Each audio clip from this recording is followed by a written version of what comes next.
Welcome to Talking with WIT Kevin and Son.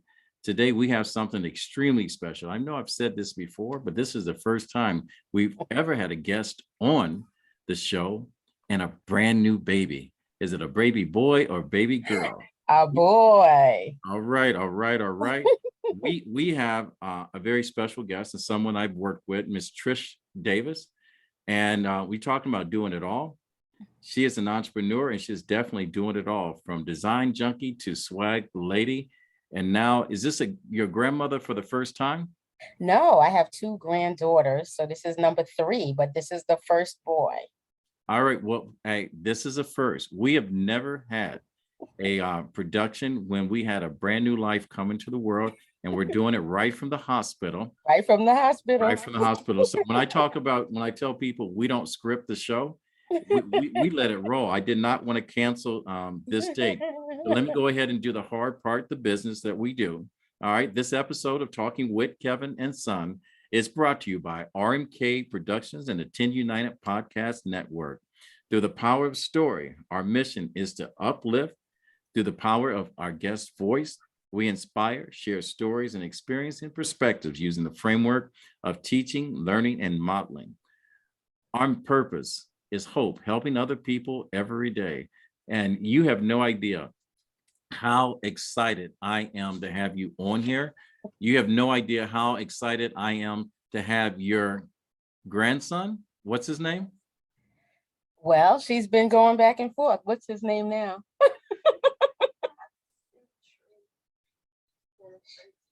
She thinks she's going to name him True. True. I like that. And Kevin's also a good name also. What's your daughter's name? Soraya. Soraya from RMK Productions, our family of friends that follow us. We say congratulations. And we were going to cancel this show, but I said, heck no, we're going to do this thing right now. And it's amazing. When I was looking at your resume, I was thinking there's 4,000 universities throughout this country. There's 107 historically Black colleges in this country right now. You have over 35 years of professional experience in the corporate world. You have a passion for singing, exercising, writing, graphic designs, and you have literally some type of either certification, degree, or whatever from universities like Eastern University, Syracuse University, Temple University, Harvard Business School. I mean, your resume is a lot longer when I'm giving you on your bio. I think I missed about a dozen other ones. So Trish, I'm having you on this show because, one, when RMK Productions first started, you did something extremely special. You had a company that was called Design Junkie. You have printed my logo on hats, t-shirts, cups, mugs, bracelets, you name it, wristbands, and everything else. When I talk about I'm teaching my podcasters, everyone wants to know how to monetize their product. And the problem is everyone goes out and they spend thousands of dollars trying to get print work done, for their logo on shirts and whatever. And they have products that basically end up going to places like the Goodwill because they have inventory and they're not selling it. But for RMK Productions, our podcasters, their first line of monetization is pairing up with Design Junkie, because you create product on print on demand on t-shirts, cups, mugs. I have a couple of pillows that I've showcased, and we want to talk about you and business yourself and how you came up with that concept. You're also, am I right, AKA? Yes, I am. You are a proud member of the Divine Nine. I am a Sigma. So we share that bond, that we're doing great things for our community and our people. And we'll talk about you are an official merchandiser for AKA. I don't want to say KKK. No. We don't do nothing with them. All right, do me a favor, because family's got to be important for you to do this podcast in a hospital. So tell us your story. How did all this begin?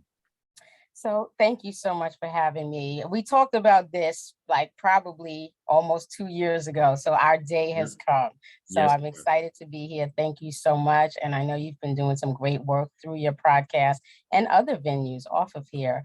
And I don't even know, our paths crossed and it was just great. It's been a phenomenal collaboration and everything. So I am Trisha Davis, and it was in, I want to say, May of 2018. Well, I've been an entrepreneur before that. I've had other businesses. I think I'm like a serial entrepreneur. And I did get it honest. I'm a third generation entrepreneur. And both of my grandmothers had entrepreneurial ventures. My father's mother used to, her and her husband had a bodega in Harlem on 116th Street. And I remember as a child, I used to work the cash register because I was good at math. And this is back then where they didn't calculate your change for you. You had to be able to know those numbers in your head. And I was good at that and, helping them to budget and things of that nature. And my father was a photographer and a clothes designer. And he passed when I was 8 years old, but I do remember standing there, like just with my arms out, and he would just make a dress right on me. And then he'd have my stepmother to do my hair, and he'd do a photo shoot. So we, like, everything we did, eating dinner, just going, walking down the block. He took pictures of us all the time. And I was his only girl. So I was his little model. And so I was remember just being fascinated that, the bathroom was his dark room. And this is before there was cell phones. So everything was done the old way. And he had the trays and the solution, and he would use the bathtub. And I just remember pictures being like really small, and then they'd be like 8 by 10s, and then they'd be like 16 by 20s and big posters. And at that age, I thought the pictures grew overnight because they'd be little and all of a sudden they'd be these huge pictures. And then he was Woolworth's exclusive photographer. So we would go to like Carnegie Hall, and across the street, there was a Woolworth store. And my pictures of me and my brother's posters would be in the window. So I would be all excited. I was fascinated with him and his work ethic. There were times I would wake up in the middle of the night and he would be sewing in the living room, and he'd have like dresses and belts all over the couch, and his designs and sketches and a book. And he would go out and work for himself, and he was really, this is what he did. And I had very limited understanding of what he did, but as a teenager, I always wanted to have my own business. And I kept telling my mother, I'm going to have my own business.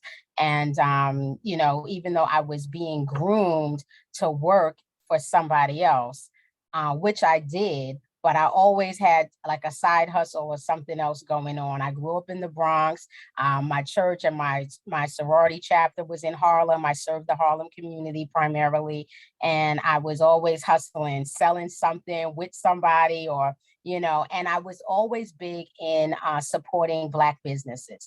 Even, all the vendors on 125th Street, I would pass the Barnes and Noble so I could go out there and support, my brothers and sisters out there hustling. Especially it seemed like not many people were supporting them. I would make sure I would, my Christmas list, I would go down there and buy my handbags and my gifts for other people from them. I would get on a train and go to Brooklyn to support Black businesses because I thought it was important that we supported each other. So that was always important to me. This particular business, I was working a job where for the first time in my life, I had a boss who was a micromanager. Just like I've never, like, I started my first job after college. I was an auditor. I traveled all over the country in Canada, and nobody kept tabs on me for years. Like, nobody cared if you was dead or alive. I got on a plane probably 3 times a week. I went to where I had to work. I did my job. I never had to really even sit at a desk all day or be, monitored to that degree. So now I've been working for decades, and then I get this job where this guy is like a micromanager, and I didn't know how to handle that type of culture. And I did notice that in that particular environment that women were not valued. It was more like you do what, we tell you to do, but we weren't able to really come to the table to voice our opinions, to, put our ideas in and everything. I remember telling him when a few weeks after I got hired, I said, you know what, you should have hired a robot. I said, because you don't want anybody that thinks. And I said, but I see I got to dumb myself down for this job because you just want a yes man, and that's not me. And he was like, no. And I said, no, I got it now. It's your way or it's the highway. It took me a minute because I assumed that, he welcomed our ideas, but he did not. And it wasn't really just me, but he definitely didn't value women. And I knew that women across the country, across the world, were not valued. There's millions of women who don't even in their household, they don't even get to form their opinions, to say how they feel, and women are some of the most creative people in the world. We're the ones that got to put it down, to hold down the house. We the ones that micromanage or microtask and do all of these things at the same time. And we the ones that keep up. We know this one's favorite color. We know that it's play date. It's splash day today with that child, and this one is allergic to peanut butter. And we know all the minute details that men don't like to really manage, but usually they'll step out the way and let us do our thing. But so it was an interesting thing. But I knew that a lot of women in my company, in the world, were not valued the same. And I didn't really know, honestly, until the Trump election, that sexism outweighs racism in our country. I didn't know that until then. I didn't know that that there were many Black men who would prefer to see a white man as president, even though they know he's not a great candidate, than to see a woman. I didn't know sexism was as prevalent as it was. And so I started Design Junkie Tees to be a vehicle for women, and particularly Black women, to raise their voices through apparel so that we can have a say. And I said, because the days of being silent are over, and we have a voice too, and it should be heard. And apparel and t-shirts are a great way to say what you want to say.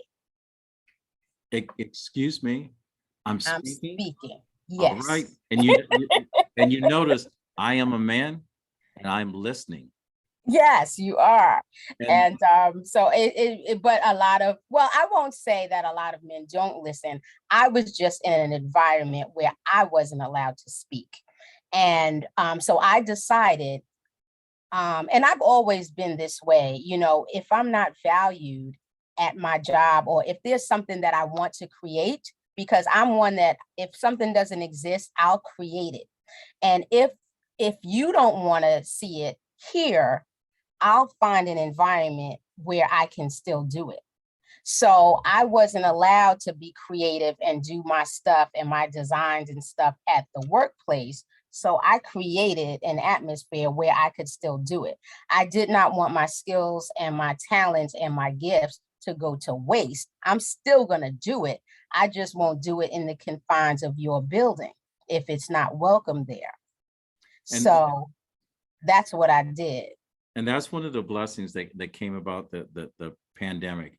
It was a wake-up call for entrepreneurs, for those people that have woke up and said, look, you know something, I can either stay in an environment where I am controlled, or I can create a space that I can control. And I know absolutely. And I know when I started my podcast, and when I created the 10 United podcast, there was a reason: lack of representation in this space.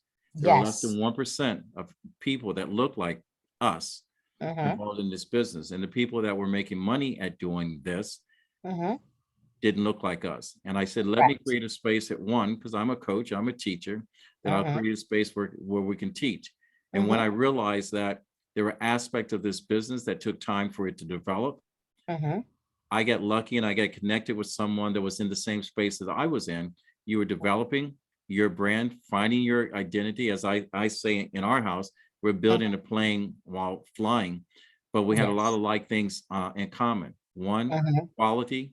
Mhm. was paramount. The other thing, that you're dependable. I mean, Mhm. sweetheart, I'm going to tell you, and please don't anyone be sexist and go on HR said I called you sweetheart. That wasn't, we have a personal relationship. Um, you took calls from me in the middle of the night when I had issues. And when you're talking about customer service, you delivered customer service. You advised me, you directed me, and you put me in a safe place because I had no idea what I was doing. Mhm. Okay. And Mhm. when I ran into trouble, you helped me fix it outside of your normal working hours.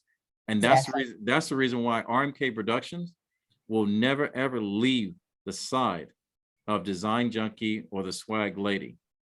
I appreciate that. Yes, I do. I've getting, notes that people will say, like they'll ask a question, and it might be 9:30, 10 o'clock at night, and I'm still up, I'm working, and I'll get a notification. So I'll read it, and if it's something, I'll turn around and answer. And they're like, oh my God, you're there, oh my goodness, thank you for such a prompt reply. Oh my God, I didn't expect to hear back from you tonight, and things of that nature. But I'll tell you, one of the things that I pride myself on is exceptional customer service. And I treat my customers the way I want to be treated. So the fact that now we don't have the same capacity as a Macy's or other companies.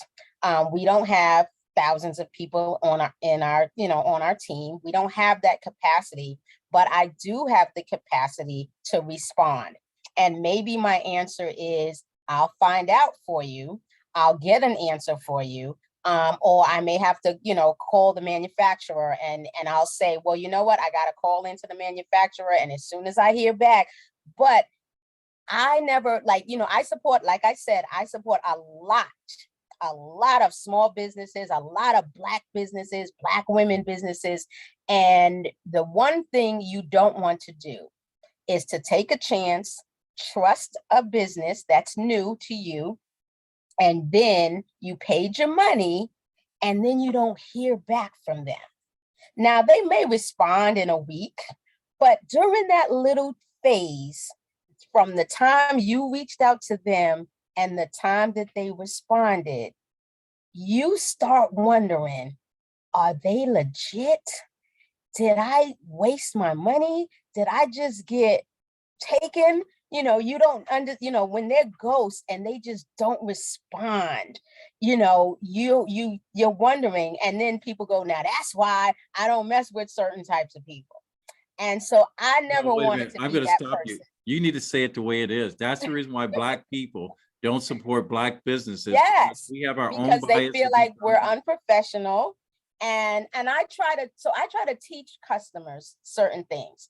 And I try to let them know that, because one thing they'll say is sometimes we charge more than like the other venues, Chinese businesses, whatever. And so then I say, we don't have the capacity to charge less.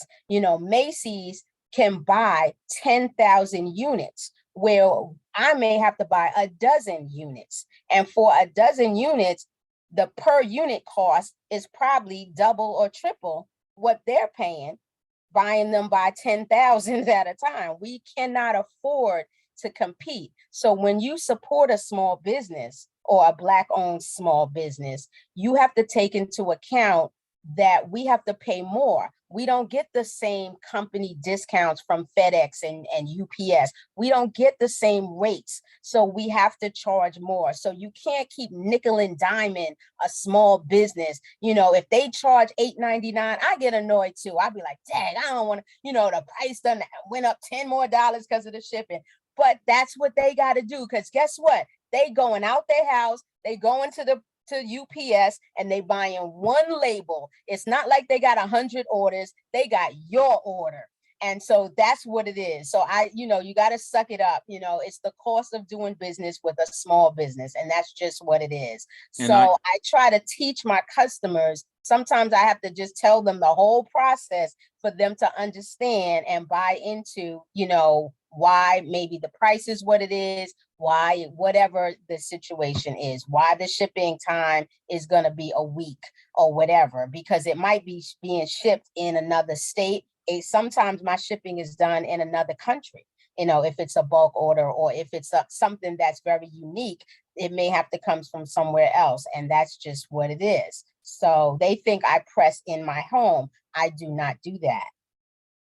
Well, I'm going to say for the people that are listening and they're still not following, I will say this as a business, okay? And we as a people, I would say we as a Black people, we will go ahead and forgive Amazon for dropping our product off in the driveway or having someone run over it, put a package in the mail that is fragile and let it sit out in the heat or let it sit out in the rain. Instead of delivering it to the door, they'll drop it off in your driveway and we'll still go ahead and place another order. Sure in will. the event that it will come from a Black-owned business, they don't understand. We're not competing on price. We normally look for the highest quality that we can, and we put our money on supporting our company, our people, and putting out a product that's superior. I know firsthand experience from working with the big box store is once they are making money, they look for resources in order to dummy down the quality of the product and still put the same label on there, and we still buy. So, and that's the reason why I got your back when it comes to this business, because I do understand business. We try to use this platform to educate people to support this business. And if you look at the fact that you'll take one of these designer bags and you'll pay 200 times more than what it actually costs and walk around, why would you argue over the fact that you're building a legacy within your own community? You're supporting products in your own community. And then you question why our communities are not growing is because you keep taking the resources out of your community. Taking it to other communities. That's right. Yeah. Making them richer. Because I'm like, Amazon has enough money. Like that's my last resort, because we got to support other people. We got to support our own people, because every other culture does it except for us. All right. We're at the bottom of the barrel when it comes to that. Well, believe it or not, I was in during the pandemic a seminar, 1,500 people. And I know this interview is not by me, but this story is paramount to the conversation we're having right now. And for some reason, they must have overlooked that I was the only person of dark skin, only Black person in the audience. And when this English guy came up and said, look, there's $8 billion left on the table in America. And it opened my eyes when I said $8 billion. And he says, buy Black, invest in Black. And I'm going, oh, I just started my podcast. Now I'm popular. And then his next phrase was, he says, they are consumers, not business people. And I was a little sensitive and I go, he's right. All right. We buy a BMW or a Mercedes when we can't pay our mortgage or rent. We step out on our child support payment in order to go to the event, and we'll pay twice as much for a meal that we have to go someplace else to eat because we're still hungry afterwards. It's just the mindset of what we've been taught over history when it comes to connecting with our own people. But I'm not going to go into all of that, because I've already done a podcast called Who Are We? The Chronicles of Racism in America by Jeffrey Robinson. And I did see that, yes. And I think everyone should see it. But there's a reason why RMK Productions and the 10 United podcast, when a podcaster comes into the RMK Productions family, and the next phone call they get after talking to me is to Trish Davis, there's a reason why. Explain to our viewers the benefit of doing business with you when we connect with you instead of carrying inventory of products that won't sell. So what you're referring to, because I have a few different models in my business, but you're referring to our print on demand. Yeah, our print on demand. And basically what I allow businesses to do is I will create a whole catalog for you, just for you. And so it will have all of your branding on it. So if you decide you want t-shirts and sweatshirts or hoodies, hats, pens, whatever you want, mugs, tumblers, sweatpants, whatever you want on as your merchandise, in your store per se. I'll create your store. I will give you a link, and you can put that on your own website if you choose to do that. And then customers can purchase. You can place your own orders for what you want, but you can actually have customers who buy from the store, and it's made to order. So therefore, whatever they order, 4 of these, 3 of those, that order is then made to order and sent directly to them. And then we can be partners, and you will get a percentage of that order. And so I allow customers to work with me in that way.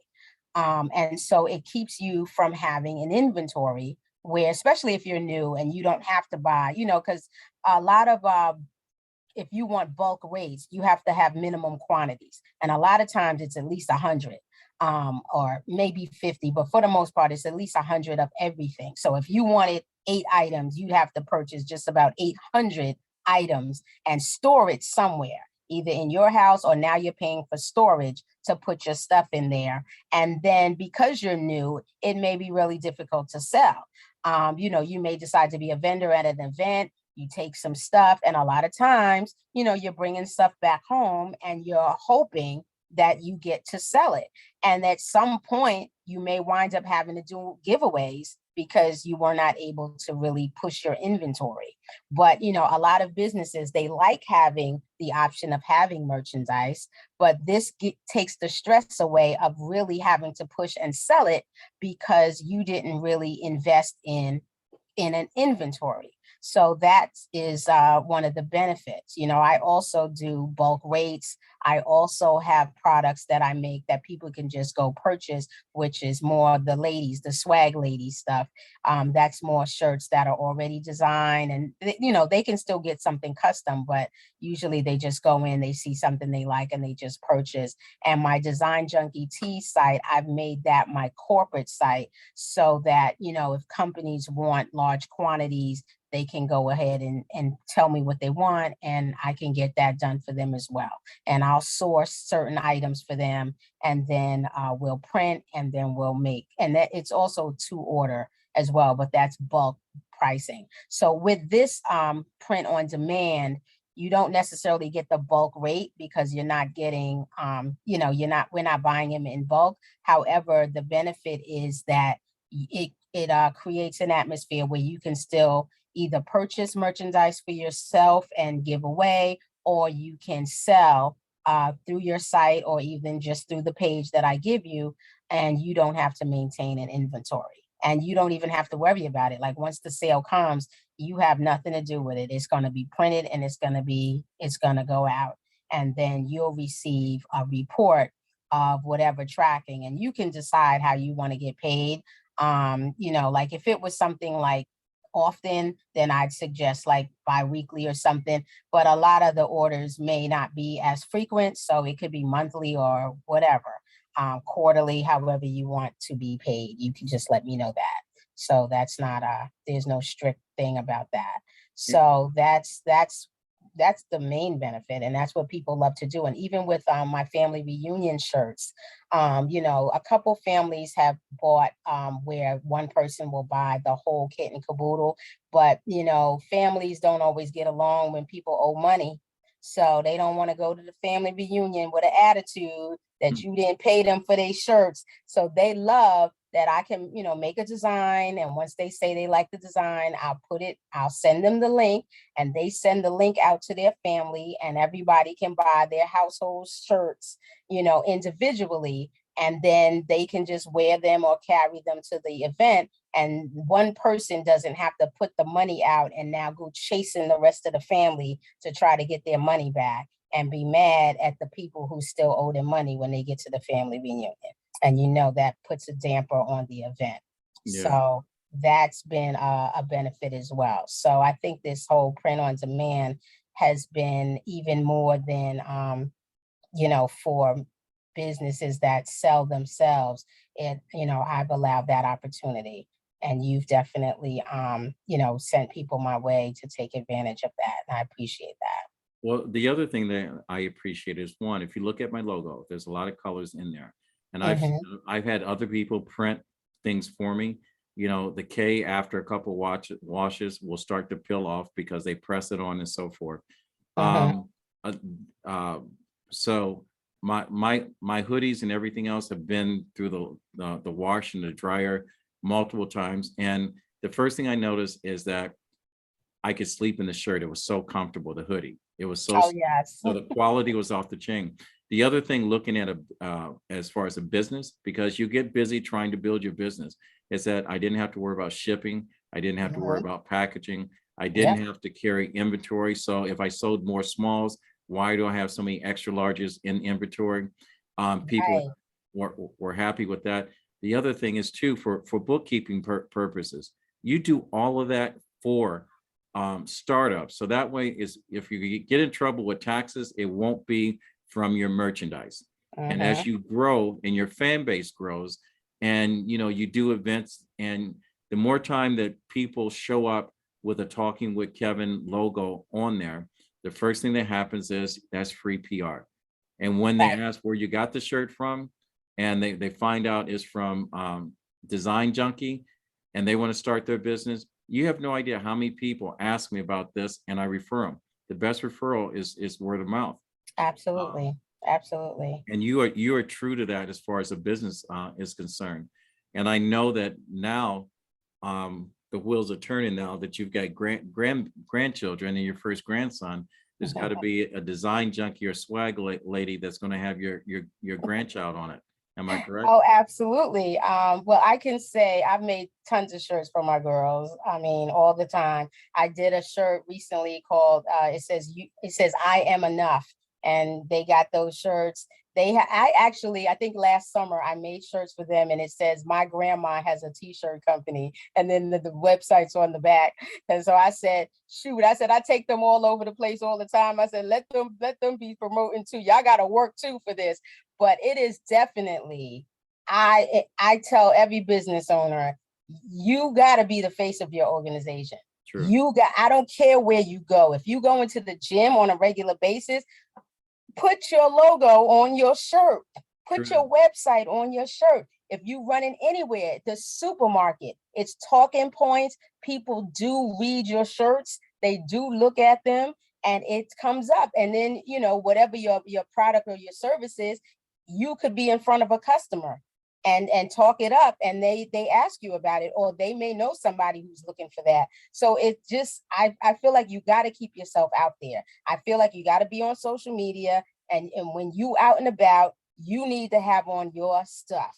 Correct. And we're not just shirts. If you want to dress it up a little bit, we have jackets, we have other types of products. But if you're out there and you got to put it on your pen, put it on journals. If you have high paying clients, you may want to buy a dozen journals and give them out as gifts to your clients. If you're selling a high ticket product or service, then that's the special touch you want to give to your customer that you'll be remembered by. And it keeps advertising itself, because if they leave it on their desk, if you give them a mug and they have it on their desk, other people are seeing it. Or if they're on Zoom and they're sipping tea or coffee with your branded mug, people are seeing it. And the more people that see it, the more exposure you get, the more chances you have to getting sales. So it just makes sense. It doesn't make sense to not do something. Get a couple of shirts for yourself and walk around and wear them. And if you have kids, your kids is eating off your business. Make them wear them shirts. They running around at the gym. They going to school. They got gym day. Put this shirt on. Let them wear it too. It's cute, and people read them. It's still a very good marketing tool. It gives you exposure for your brand and your business. And I just feel like it's a great thing. And if you look, sometimes you'll see people being interviewed, celebrities, and they have messaging on their shirts. The Yes. things that they want people to know about. I've seen celebrities with I Can't Breathe shirts. I've seen them with a lot of things, that they're trying to, they're purposely, intentionally, they wore that shirt for that interview because they wanted that message to be conveyed. And so I think, it makes sense to do the same. Now, let me ask you a question. And How do people get in touch with you? Well, my website is designjunkietees.com. That's designjunkietees.com. You can email me, tisha.davis@yahoo. That's easy. Tisha, Tisha .davis@yahoo. I can leave my number, 609-668-5602. And that's the only number I have. So I'll get it. I'll get it. If I'm in a meeting, I'll get back to you. You can text me. I'm on social media. I'm all over the place. I'm on Facebook, Instagram. I'm on LinkedIn. You can message me, DM me, all of that. And I'll get back with you. If there's something, if you have a logo or if you need a design created, that's what I do. And please, people, when you call her or email her, remember her time is valued. If you're about business, then do business and be about business. Don't waste her time, because she is the real deal. She cares. She's got family, she's got a life, and she's trying to help you get a life for yourself. What's the future? What's the next project? I know you do events. I know you have sponsors that, are in your corner. Let's talk about some other things. Let's promote the living crap out of you. Well, you know what? We have the podcast, the Business Sisters podcast. And basically, these were 3 women that I met in 3 different places. And we decided to do a showcase. I wanted to do a showcase for the holidays. And so I brought them together. And then the 4 of us just became like so close. And we get together. We've done photo shoots. We've hung out and everything. We get on Zoom and just carry on. So we just said, you know what, we should do this as a podcast and just talk about the things that we think are important for business owners. We support each other. We all have like really amazing businesses. And one thing we know for sure is that we can't do anything in a vacuum. We were not meant to live in a vacuum, and these businesses, it doesn't make any sense. If you can collaborate with somebody, then you're stronger together. So we decided to get together. So we do this podcast. So that's another thing. I also motivate and inspire women over 50 to get fit and stay fit through exercise, eating healthy, minimizing stress, and getting enough rest. So, and I had made that decision actually well over 10 years ago, that as I age, that I wanted to be healthy. I wanted to be that woman that, Miss Tisha, she walks 5 miles a day, every day. That's why she looks so good. She mobile. I wanted to be the one to be able to travel. I could go wherever I want. I could chase my grandkids around and have fun with them. I didn't want to be that one in the wheelchair and sitting around and can't get up, or, the one that sits and watch TV all day because they don't want to leave the house. I want to be out and about and just as spry and energetic and active in my senior years as I was in my youth. And I could tell you the only way that's going to happen, you got to put that work in. You got to do something every day. It's a lifestyle. So I decided, I lost weight, and I just decided I'm going to just change it up because I wanted the end to be different, and the latter will be greater. But it's not without effort. And so I decided that I was going to commit to doing that, to walking. I went walking already today, and I will do some more while I'm in the hospital. Well, so I think it's just a lifestyle that you got to make a decision about some things. Once you decide what you want the end to be, then you got to put the work in. You got to put your strategy together, how you're going to make that thing happen. And then you got to do what you got to do. And whether you want to do it or not, doesn't matter. If you want the end, because you got choices. We always got choices. And I always say you can eat the food or you can lose the weight, but you can't do both. And certain things, I remember a trainer a long time ago, and I would be like, but it just tastes so good. I just want, and he said, you better tell yourself the next time you look at that food, you just say to yourself, it's poison. Tell yourself that's poison. It's going to kill me. And he said, and that's what I would say. I would go, okay, that's poison. And it took a minute, but I got it, after a while. But, we have to discipline ourselves for the things that we want to do. And one thing I know for sure, when people want to do something, they're going to do it. And then nothing, you can't stop them. When they want something specific, they're going to do anything it takes to get there. If a man want to talk to a woman, ain't nothing can stop him from talking to that woman. If you want certain thing, women will go out there, they want that certain pocketbook, they will, all of a sudden, they'll learn how to put money to the side till they get that $1,000 for that pocketbook. Anything somebody wants bad enough, they will do whatever it takes to get it. So want your health bad enough. Want something good, something positive, something that will leave a legacy as much as you wanted that pocketbook. That's right. And if you want your brand to grow, put it on a t-shirt, a hat, let people support you, promote you. Go to Design Junkie tees. Is that right? Yes, Design Junkie tees. Yes. .com. Get your swag on. Go to Swag Lady. And Yes. You and I are going to have to talk about this fitness stuff because for the last 40 years, that's what I've been doing. Yes, So we have to talk about that. And I have a Facebook group. It's called Rump Shakers, Women's Journey to Fitness. So it's a women's group, and we talk about food just about every single day, exercising, cooking, detox, talk carbs, everything, all things health for women. So I started that group maybe 2 years ago now. Well, if your group ever decides to read a book called Dating with a Full Deck, I know I have a personal relationship with the author. He will be more than happy to come by and talk about that. It's a fun read, so please do that.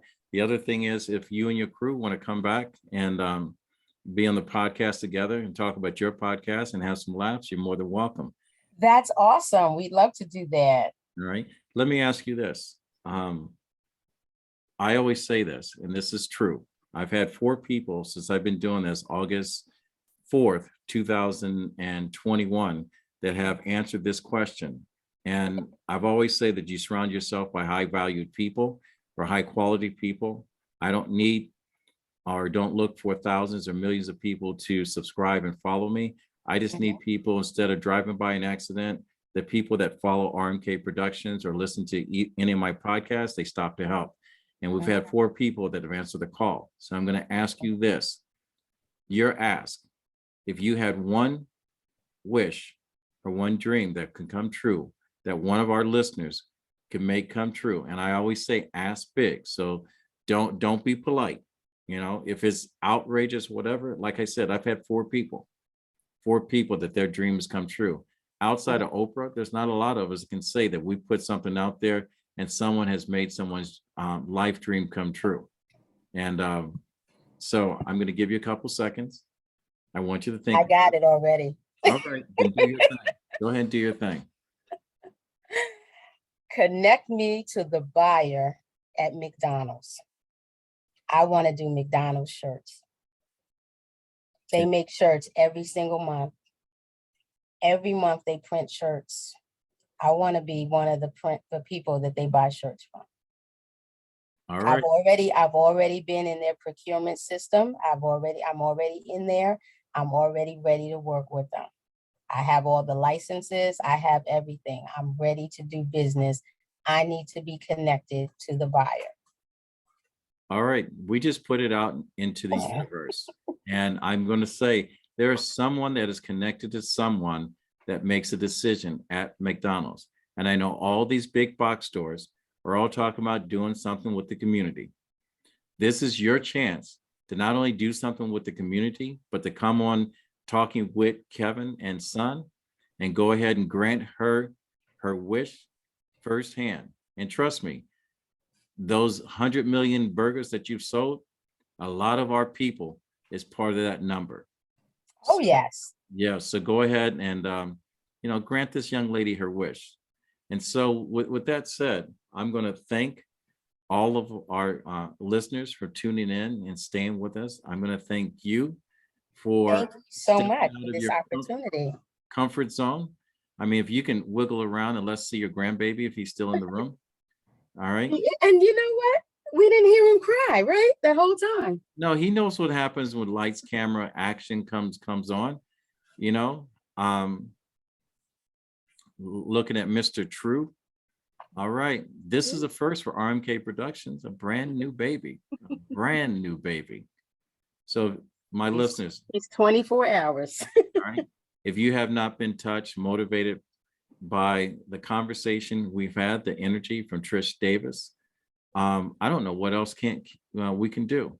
If you like what you've heard and you want more of it, go to RMK Productions on our YouTube page and network and subscribe and follow. There's more to come. I am going to tell you we're having an interview coming up with the lady. Last name is Jackson. And yes, was connected to the famous Jackson family. She's going to be interviewed on there. And if you want to be a guest, go to info@rmkproductions.org. We're about to release our new website because we have some good things that's coming up. And I'm going to tell you now, shh, don't tell. It's coming up. My grandfather always said, when you get to a point in life that you can help someone else, it is your duty to do so. And Trish, I thank you for getting to that point in your life that you're helping other people that need help. So hope helping other people every day, you're delivering. Yes. Thank you so much.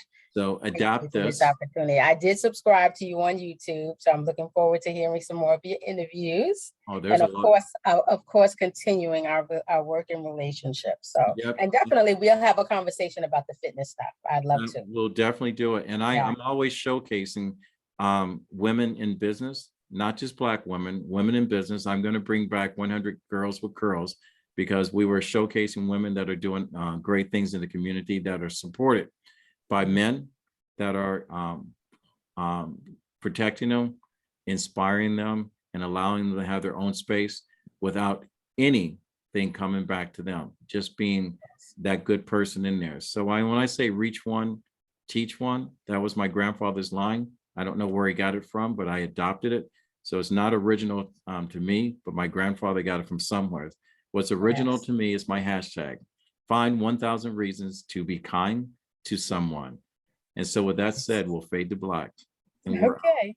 Thank you.